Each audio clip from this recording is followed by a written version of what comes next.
Black hole से तभी बाहर निकला जा सकता है जब कि तुम परम प्रकाश के बन जाओ, तुम परम प्रकाश बन जाओ, तुम्हारा अस्तित्व ही परम प्रकाश का बन जाए। क्योंकि छोटी छोटी किरणें तो उसमें समा जाती है, कभी बाहर नहीं आ सकती। तो शिव है प्रकाश और जीव है अंधकार। तो जीव बन जाता है, तब धरती लोक पे ये समय ऐसा आता है जब जीव शिव बनने लगता है।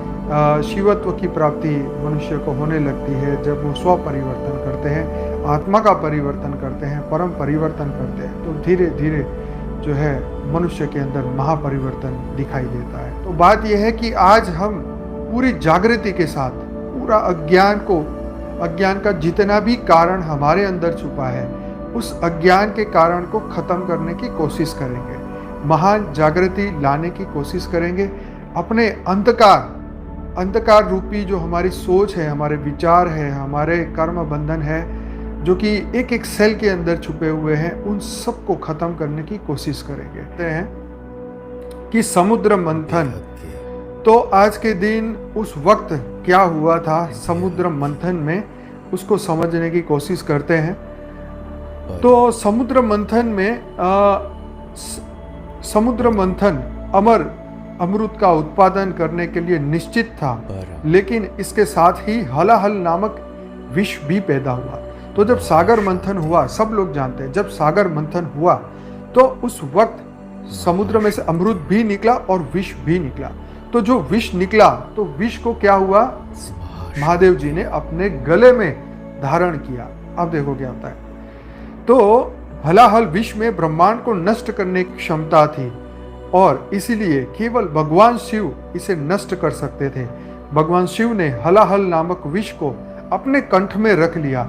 जहर इतना शक्तिशाली था कि भगवान शिव बहुत दर्द से पीड़ित हो उठे और उनका गला बहुत नीला हो गया। उस कारण से भगवान शिव नीलकंठ के नाम से भी प्रसिद्ध है। उपचार के लिए चिकित्सकों ने देवताओं को भगवान शिव को रात भर जागने रहने की सलाह दी। सुनिए भगवान शिव को जो है पूरी रात जागने के लिए जो है ये सलाह दी कि आप जागिए। और अब देखो क्या होता है, भगवान शिव को रात भर जागने की सलाह दी। इस प्रकार भगवान शिव के चिंतन में एक सतर्कता रखी। शिव का आनंद लेने और जागने के लिए देवताओं ने अलग अलग नृत्य और संगीत बजाए। जैसे सुबह हुई उनकी भक्ति से प्रसन्न भगवान शिव ने उन सभी को आशीर्वाद दिया। शिवरात्रि इस घटना का उत्सव है जिससे शिव ने दुनिया को बचाया। तब से इस दिन भक्त उपवास भी करते हैं। तो ये कमाल की बात है कि भगवान शिव ने इस दुनिया को बचाने के लिए जहर को अपने अंदर जो है धारण किया।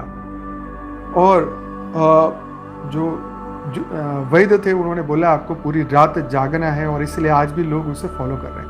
पर यहाँ अंधकार में जागने की बात है। एक रात्रि में जागने का मतलब यह है कि जब पूरी दुनिया में घोर अंधकार होता है, तब जागृति की जरूरत है, तब प्रकाश की जरूरत है।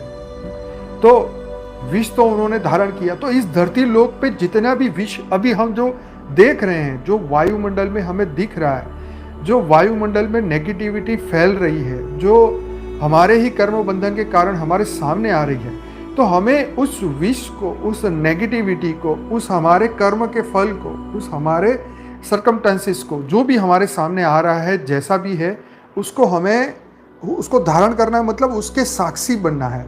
उसको गले से नीचे नहीं उतारना। मतलब जैसे मैं आपको क्या समझाना चाहता हूँ कि अगर हमने, जैसे मन में आपके अंदर कोई भी ऐसा बुरा विचार तो बहुत आते, दिन में अनेकों विचार आते, लेकिन अगर आपने उसको पकड़ लिया, उसके ऊपर मंथन करने लगे, उसको एक्सेप्ट कर लिया, तो वो क्या होगा, वो चिंतन बनेगा। वो चिंतन का अभ्यास होगा, उसका प्रैक्टिस होता जाएगा, तो वो संस्कार बनेगा और वही संस्कार आपको वही कर्म करने के लिए मजबूर कर देंगे। तो ये विषय रूपी, पूरी वायुमंडल में विषय रूपी नेगेटिव एनर्जी फैल रही है, नेगेटिव थॉट्स फैल रहे हैं, नेगेटिव कर्म बंधन बनते जा रहे हैं। तो पूरे विषय का अंधकार को खत्म करने के लिए हमें परम प्रकाश बनना है। उसको गले से नीचे नहीं उतारना, मतलब उसको डाइल्यूट नहीं करना, हजम नहीं करना, अपने अंदर नहीं उतारना है। हमें परम प्रकाश का स्वरूप धारण करना है, पूरा लाइट स्वरूप हम सब थे। तो हमारी आत्मा का जो मूल स्वरूप था वो तो परम प्रकाश था, परम लाइट था।